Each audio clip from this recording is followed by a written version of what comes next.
Praise the lord. ఈరోజు వాగ్దానం కీర్తనల గ్రంథం 5వ అధ్యాయం 11వ వచనం. నిన్ను ఆశ్రయించు వారందరూ సంతోషించుదురు, నీవే వారిని కాపాడుదువు. పిల్లరా, దేవుణ్ణి ఆశ్రయించే వాళ్ళందరూ కూడా సంతోషంగా ఉంటారని వాక్య భాగం ఇక్కడ చెప్తుంది. నిజమేనండి. ఎవరైతే ఆయన ఆశ్రయిస్తున్నారో వారందరి జీవితాల్లో కూడా గొప్ప స్థితిగతులను దేవుడు మార్చివేస్తున్నాడు. ఊహించని రీతిగా అద్భుతమైన కార్యాలు చేస్తున్నాడు. ఈ రోజున ఆయన ఆశ్రయించబట్టే సంతోషంగా ఉండగలుగుతున్నాం, ఆనందంగా బ్రతకగలుగుతున్నాం. పిల్లరా, ఎంతో మంది రౌడీలు, ఎంతో మంది గూండాలు, అసభ్యంగా తిరిగినటువంటి వాళ్ళు, వ్యర్థమైనటువంటి వాటి వైపు తిరిగినటువంటి వాళ్ళు, సాక్ష్యాన్ని పోగొట్టుకున్నటువంటి వాళ్ళు ఎప్పుడైతే వారు యేసయ్య వైపు తిరిగారో, ఆయనను ఆశ్రయించినప్పుడు వారి జీవితంలో ఊహించని మార్పు, వారి కుటుంబాలలో ఊహించని సంతోషము వారు పొందుకున్నట్లుగా ఎన్నో సాక్ష్యాలు ప్రతి నిత్యము కూడా మనం వింటున్నాం. బైబిల్ గ్రంథంలో కూడా మీరు చూసినట్లయితే యూదా ప్రజలకి 16 సంవత్సరాల వయసున్న ఉజ్జియాను పరిపాలించడానికి ఆ ప్రజలు ఎన్నుకున్నారు. ఎందుకంటే తండ్రి అయిన అమజ్జా రాజుగా ఉన్నప్పుడు ఆయన మరణించాడు. అందుకని వారి బిడ్డ ఎవరైతే ఉన్నారో ఉజ్జియా, అతన్ని 16 సంవత్సరాలప్పుడే రాజుగా ఉండటానికి ఎన్నుకున్నారు.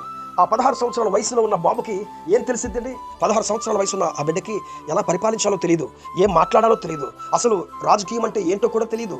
అలాంటిది గౌరవప్రదమైనటువంటి ప్రతిష్టతో కూడుకున్నటువంటి రాజ్యము తన చేతుల మీదకి వచ్చింది.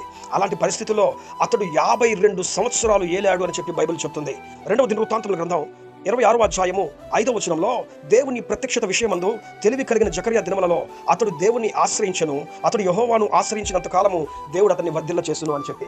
ఒక మనిషి దేవుని ఆశ్రయించినప్పుడు చిన్న వయసులోనే దైవజనుడి మాటకు విని ఆ దైవజనుడితో పాటుగా దేవుని ఆశ్రయించడం వల్ల చూడండి, అతన్ని 52 సంవత్సరాలు పరిపాలించేటట్టుగా దేవుడు వర్ధిల్ల చేసుకుంటూ తీసుకుని వచ్చాడు. ఈ రోజున ఆయన ఆశ్రయించగలిగితే ఆయన సమయోచితమైన జ్ఞానాన్నిచ్చి నీ ఇంటిని ఎట్లా కట్టుకోవాలో, నీ భార్యను పిల్లల్ని ఎలా ఏలుకోవాలో, నీ కుటుంబ సభ్యులను ఎలా ప్రేమించాలో, ఎలా ఏలాలో సమస్తమును కూడా నేర్పించేవాడు మనం ఆరాధించున్న దేవుడు. పిల్లారా, యూదా ప్రజలకే ఆసా రాజుగా ఉన్నట్టుగా కూడా మరొక సందర్భంలో మనం చూస్తాం. 2వ దినవృత్తాంతములు 14వ అధ్యాయము 2 నుంచి 7 వచనాలు మీరు చూసినట్లయితే అతడు సంవత్సరాలలో యుద్ధాలు అనేటువంటివి లేకుండా ఉన్నాయంట.